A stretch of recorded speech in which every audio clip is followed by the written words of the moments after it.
دینی بھائیوں، اللہ تبارک و تعالیٰ کا ہم پر بے پایا کرم اور احسان ہے کہ اس نے ہمیں اسلام جیسی عظیم دولت سے نوازا ہے۔ اسلام ایک مستقل مذہب ہے جس کے بنیادی 5 شعبے اور 5 اجزاء ہیں۔ نمبر 1 اعتقادات، نمبر 2 عبادات، نمبر 3 معاملات، نمبر 4 اخلاقیات اور نمبر 5 معاشرت۔ انہی 5 اجزاء کو ہم مختصر الفاظ میں یوں کہہ دیتے ہیں کہ مذہب اسلام کی بنیاد عقائد اور اعمال ہیں۔ انہی 5 کو 2 کے اندر سمو دیتے ہیں۔ ان میں سب سے اہم جو جز ہے وہ عقائد کا ہے۔ عقائد مذہب اسلام کی جڑ ہے، عقائد مذہب اسلام کی بنیاد ہے۔ عقائد کے بغیر مذہب اسلام میں کسی کا کوئی حصہ نہیں ہے۔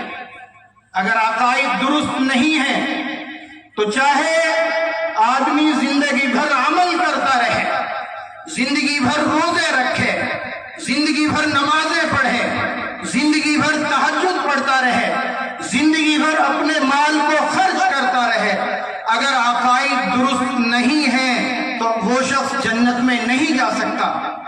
اس کا آخرت میں ناکام ہونا یقینی ہے۔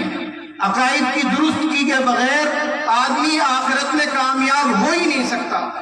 قرآن کریم میں اللہ تعالیٰ نے فرمایا ہے ان الذین کذبوا بآیاتنا واستکبروا عنها لا تفتح لهم ابواب السماء ولا يدخلون الجنة حتى يلج الجمل في سم الخياط۔ عقائد جڑ کی حیثیت رکھتے ہیں، اور اگر کسی کے عقائد درست ہیں اور اعمال میں کچھ خرابی ہے تو انشاءاللہ آخرت میں وہ یقینی طور پر جنت میں جائے گا۔ یہ الگ بات ہے کہ اسے اللہ تعالیٰ دخول اولی عطا کرتے ہیں یا پھر جو ہے کچھ عذاب بھگت کر وہ جنت میں جاتا ہے۔ اگر عقائد درست ہیں، اعمال خراب ہیں تو آخرت میں کامیابی یقینی ہے۔ عربی کا ایک شعر ہے ان العقائد كلها اس لاسلام الفتى ان ضاع امر واحد من بینہن فقد غوا، کہ آدمی کے اسلام کے لیے بنیادی حیثیت عقائد ہے۔ اگر ایک عقیدہ بھی خراب ہو گیا تو اس کی آخرت ساری کی ساری خراب ہو گئی۔ اسی کو فارسی میں کسی شاعر نے یوں کہا ہے خشت اول چون عہد میں امار کر تا ثریا میراوت دیوار کر، کہ اگر مستری اور معمار دیوار کی پہلی اینٹ کو ہی ٹیڑھی رکھ دیتا ہے تو وہ دیوار چاہے ثریا ستارے تک آسمان تک چلی جائے وہ ٹیڑھی ہی رہے گی۔ اس لیے ہمارے عقائد کا درست ہونا، ہمارے عقائد کا صحیح ہونا نہایت ہی ضروری ہے۔ قرآن کریم میں اللہ تبارک و تعالیٰ نے اس مضمون کو یوں بیان فرمایا ہے والعصر ان الانسان لفی خسر الا الذین آمنوا وعملوا الصالحات وتواصوا بالحق وتواصوا بالصبر۔ اللہ فرماتا ہے قسم ہے زمانے کی، کامیاب وہی لوگ ہیں جن کے عقائد بھی درست ہوں اور جن کے اعمال بھی درست ہوں۔ عقائد کی درستگی کے بغیر کامیابی کا تصور بالکل ہی ناممکن ہے۔ اس کو ایک مثال سے یوں سمجھا جا سکتا ہے، حضرت علامہ انور شاہ کشمیری رحمت اللہ علیہ فرمایا کرتے تھے کہ اگر کسی شخص کے عقائد درست ہیں تو اس کے نیک اعمال اس کی ترقی کا ذریعہ ہیں، لیکن اگر کسی کے عقائد خراب ہیں تو یوں سمجھیے جیسے کوئی کوڑ کا مریض ہے، جذام کا مریض ہے۔ یہ ایک نہایت خطرناک مرض ہے جس میں اعضاء گل گل کر سڑ سڑ کر گرنے لگتے ہیں۔ تو کوڑ کے مریض کو اگر آپ مقوی غذائیں دیں تو وہ مقوی غذائیں اسے بجائے نفع نفع پہنچانے کے، اسے تندرستی پہنچانے کے، اس کو نقصان پہنچائیں گی۔ بالکل اسی طرح جس کے عقائد خراب ہو اس کے اعمال صالحہ اس کے کسی کام کے نہیں ہیں۔ یہ جو دور ہے جس میں ہم وقت گزار رہے ہیں یہ فتنوں کا دور ہے۔ طرح طرح کی شکلوں میں فتنے ہمارے سامنے آتے ہیں اور ہمیں محسوس تک نہیں ہوتا کہ کون سا فتنہ ہے اور کون سا فتنہ نہیں ہے۔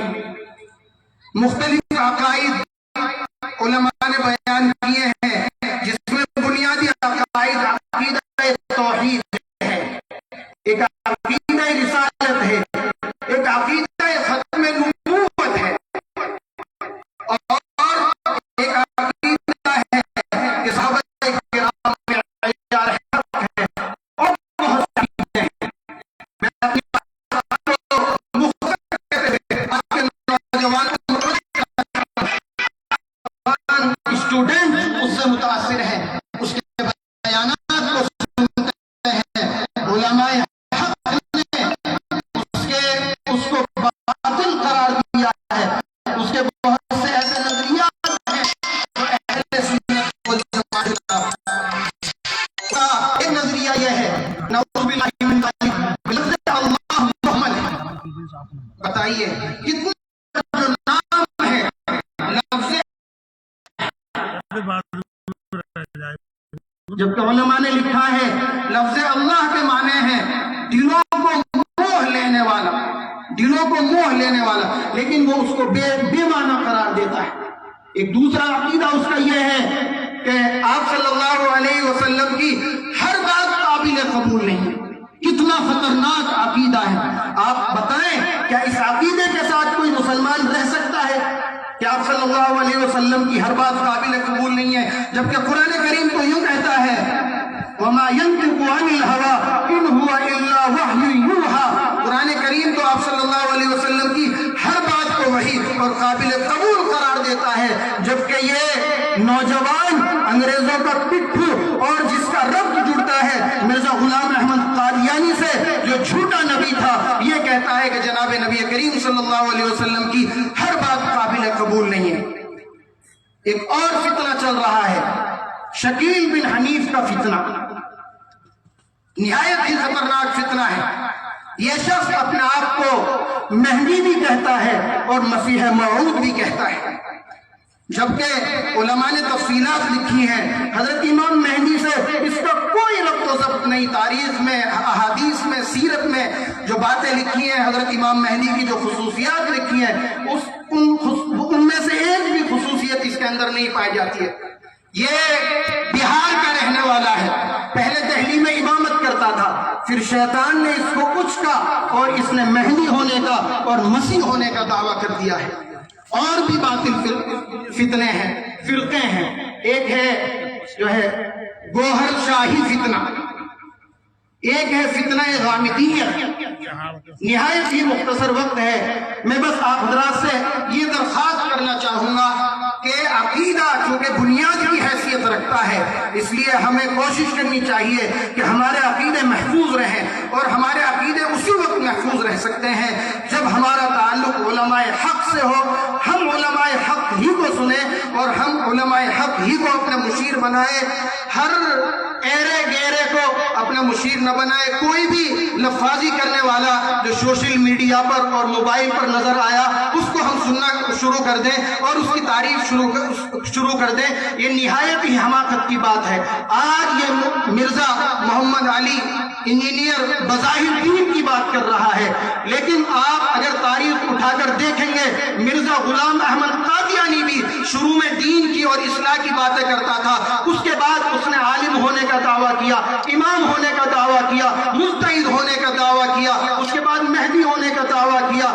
مثل مسیح ہونے کا دعویٰ کیا، پھر مسیح ہونے کا دعویٰ کیا، پھر ذلی نبی ہونے کا دعویٰ کیا، پھر بروزی نبی ہونے کا دعویٰ کیا، پھر مستقل نبی ہونے کا دعویٰ کیا، پھر اس نے یہ دعویٰ کیا میں صاحب شریعت نبی ہوں، پھر اس نے یہ دعویٰ کیا کہ تمام انبیاء میرے اندر سمو گئے ہیں، پھر اس نے یہ دعویٰ کیا کہ میں مریم ہوں۔ اس طرح کے اس نے تقریباً 52 دعوے کیے ہیں جو علماء نے کتابوں میں لکھے ہیں۔ اس کی جڑ بھی اور اس کی اصل بھی وہی ملتی ہے، اور ایک دن وہ آئے گا کہ انجینئر محمد علی مرزا کا پتہ چلے گا آپ حضرات کو کہ یہ جو ہے ایک بڑا دعویٰ کر چکا ہے۔ میری درخواست ہے تمام سے، اپنے علماء سے ربط رکھیں، علماء سے جڑیں اور علماء کو ہی سنیں، ہر کسی اہل غیرے سے ہم بچیں۔ وآخر دعوانا الحمدللہ رب العالمین۔